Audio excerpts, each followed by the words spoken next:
Os laços de família são fortalecidos pela reencarnação e rompidos pela unicidade de existência. Os laços de família não são destruídos pela reencarnação, como pensam certas pessoas. Pelo contrário, são fortalecidos e reapertados. O princípio oposto é que os destrói. Os espíritos formam no espaço grupos ou famílias unidos pela afeição, pela simpatia e a semelhança de inclinações. Esses espíritos, felizes de estarem juntos, procuram-se. A encarnação só os separa momentaneamente, pois que, uma vez retornando à erraticidade, eles se reencontram como amigos na volta de uma viagem. Muitas vezes, eles seguem juntos na encarnação, reunindo-se numa mesma família ou no mesmo círculo, e trabalham juntos para o seu progresso comum. Se uns estão encarnados e outros não, continuarão unidos pelo pensamento. Os que estão livres velam pelos que estão cativos, os mais adiantados procurando fazer progredir os retardatários. Após cada existência, terão dado mais um passo na senda da perfeição. Cada vez menos apegados à matéria, seu afeto é mais vivo, por isso mesmo que mais purificado, não perturbado pelo egoísmo, nem obscurecido pelas paixões. Assim, eles podem percorrer um número ilimitado de existências corporais, sem que nenhum acidente perturbe sua afeição comum. Entenda-se bem que se trata aqui da verdadeira afeição espiritual, de alma para alma, a única que sobrevive à destruição do corpo, pois os seres que se unem na terra apenas pelos sentidos não têm nenhum motivo para se procurarem no mundo dos espíritos. Só são duráveis as afeições espirituais. As afeições carnais extinguem-se com a causa que as provocou. Ora, essa causa deixa de existir no mundo dos espíritos, enquanto a alma sempre existe. Quanto às pessoas que se unem somente por interesse, nada são realmente uma para a outra. A morte as separa na terra e no céu.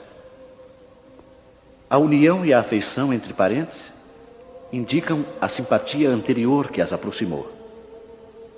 Por isso disse de uma pessoa cujo caráter, cujos gostos e inclinações nada têm de comum com os dos parentes, que ela não pertence à família. Dizendo isso, enuncia-se uma verdade maior do que se pensa. Deus permite essas encarnações de espíritos antipáticos ou estranhos nas famílias com a dupla finalidade de servirem de provas para uns e de meio de progresso para outros. Os maus se melhoram pouco a pouco ao contato dos bons e pelas atenções que deles recebem. Seu caráter se abranda, seus costumes se depuram, as antipatias desaparecem. É assim que se produz a fusão das diversas categorias de espíritos, como se faz na Terra entre as raças e os povos. O medo do aumento indefinido da parentela em consequência da reencarnação é um medo egoísta, prova de não se possuir capacidade de amor suficientemente ampla para abranger grande número de pessoas. Um pai que tem numerosos filhos, por acaso os amaria menos do que se tivesse apenas um?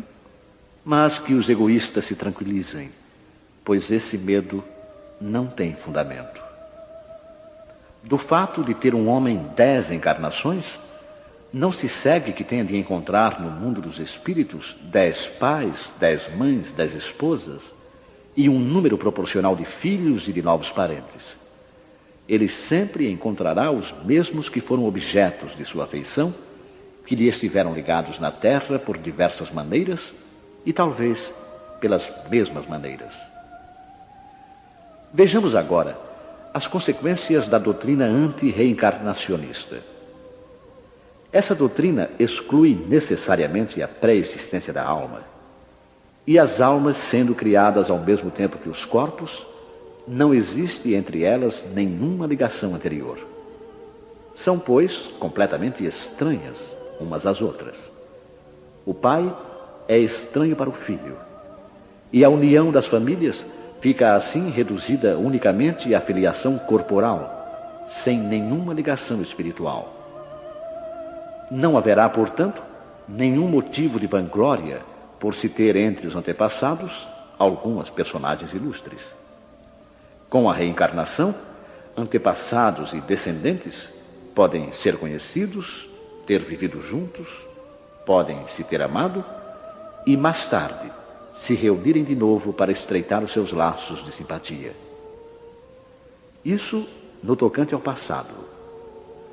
Quanto ao futuro, segundo os dogmas fundamentais que decorrem do princípio anti-reencarnacionista, a sorte das almas está irrevogavelmente fixada após uma única existência.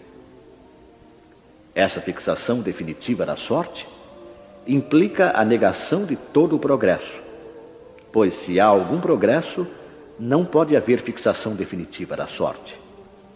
Segundo tenham elas bem ou mal vivido, vão imediatamente para a morada dos bem-aventurados ou para o inferno eterno. Ficam assim imediatamente separadas para sempre, sem esperanças de jamais se reunirem.